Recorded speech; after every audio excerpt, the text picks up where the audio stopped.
आणि आता चलत चला भाषण करू नका इथं भाषण तर कुणी करताय येऊन इथं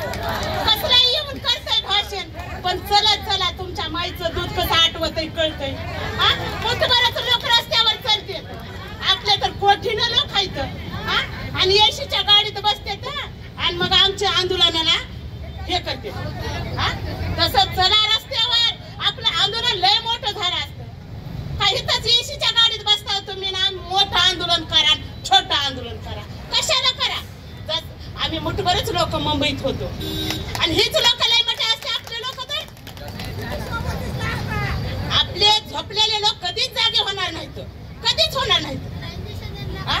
इंजेक्शन नाही द्यायचं त्याला जागा करायचं आपलं नुसते भाषण करू नका मी ह्याच्यात सामील होतो मी त्याच्यात सामील अरे आमचं काय काय व्हायला होतं आम्हाला माहिती आहे ना का नुसतंच मी आंदोलन उभा करतो आंदोलन खरं महिलांनीच उभा केलेला आहे आणि हे इशीच्या गाडीत बसते तर इशीच्या गाडीत अर्ध्यातून पडून येते का पडून येते तर ह्या महिला कुठेही मरून कुठेही पडू म्हणा आमचं आंदोलन करणार महिलाच फक्त महिला शक्तीचा जय भीम जय बुद्ध यानंतर आदरणीय झोडपे सर यांना विनंती करतो की आपण 2 शब्द